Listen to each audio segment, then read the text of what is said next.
neza nshuti za Bitmedit. Ubu ni wa muhungu wanyu Mbizo. Uko bimeze rero uno munsi noneho mbazaniye update ku bijyanye na GOAT. Abantu bayitangiye, abantu bagiye bayikora, ndakeka barabaye icyo bita ama location. Mwese mufite ama points bagiye babaha. So ubu rero igihe cyageze cyo kugira ngo tuyabikuze. So nimba mureba neza rero hano hari ama exchange basohoye tugiye kubikurizaho hagati ya Bitget, KuCoin, Get.io, Mexic, Bitmart, Onus na CoinWar.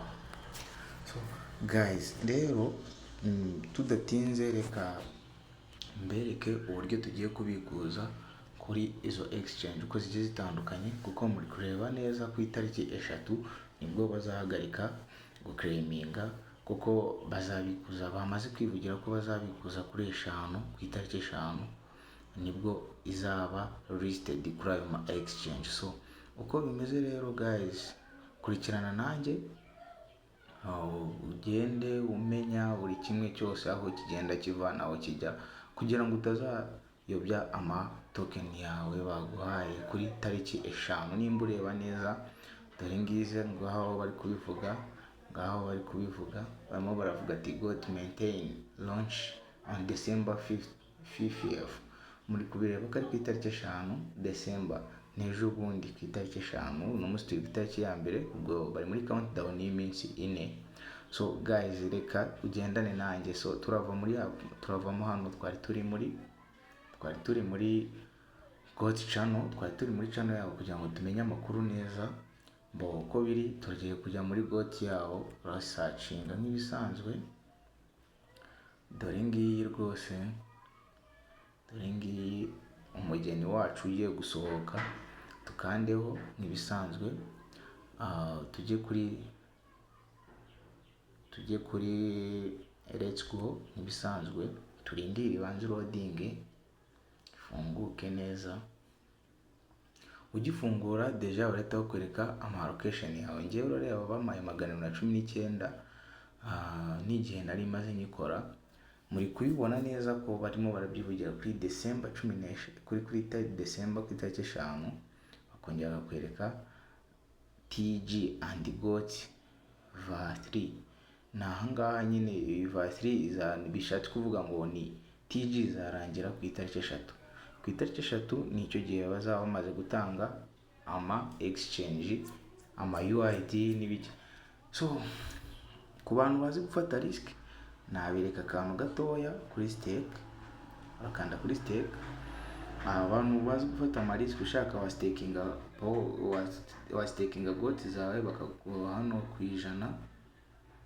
Urareba 100 ku 100, 50 ku 100 cyangwa se 70 ku 100 zizo baguhaye, 100 ku 100 zizo baguhaye ubwo stakinga mu minsi igiye itandukanye, ariyo 30, minsi 30, minsi 90, iminsi 180. Demo uko wongera igihe niko wakira byinshi. So ushobora gustakinga mu minsi 180 ugahabwa 400 ku 100, isi ibyo wa staking. So ubwo urumva rero, reba hano hasi iminsi 180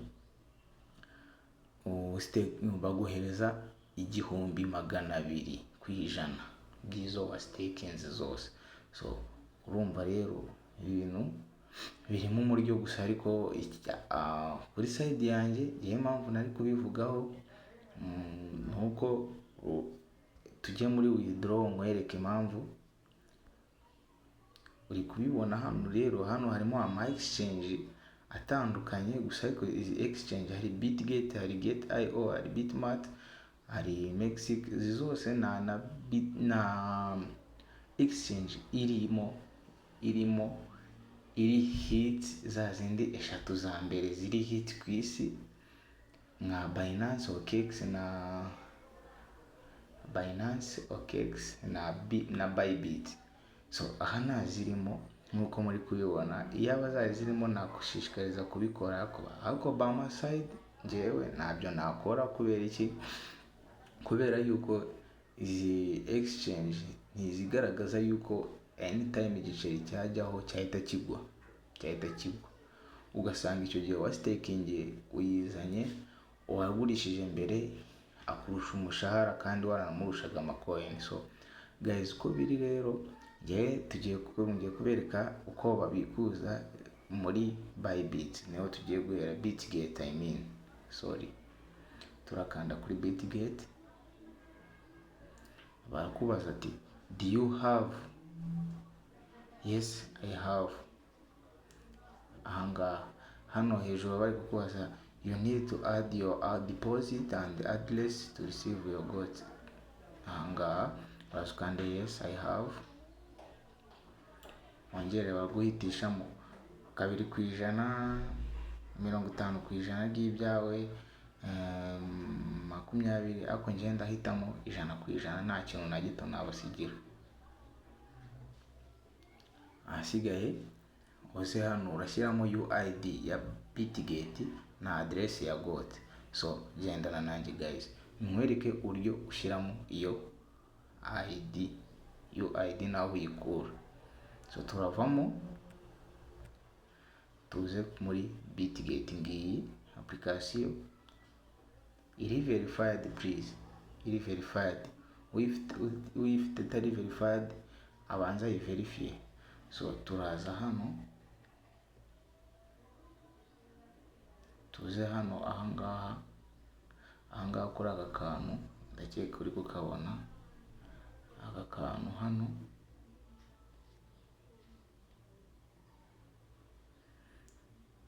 Dore ngiyi UID yacu. Twongere tuve muri application tugaruke muri application yacu, withdraw 100%, dupestingemo ya UID yacu, twongere dusubire tujye kuzana GOT address. So guys, gendana nanjye, twagiye.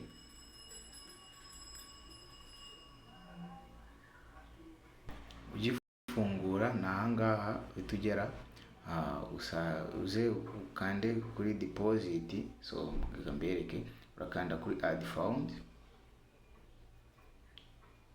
uze kandi deposit crypto, ujya hano muri searchingemo ijambo ngo GOT, searching.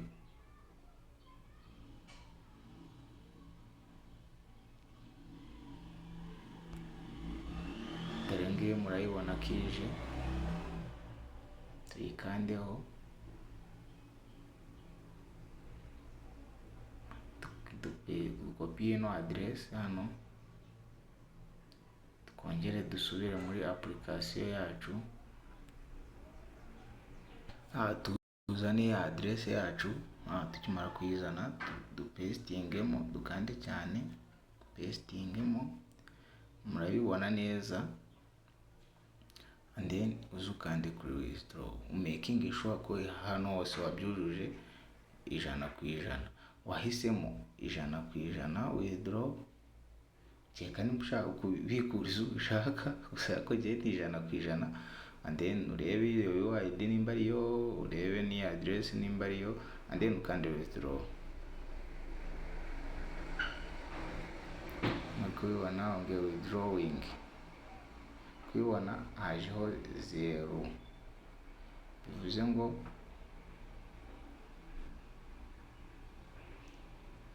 kubikura byagenze neza, zagiye.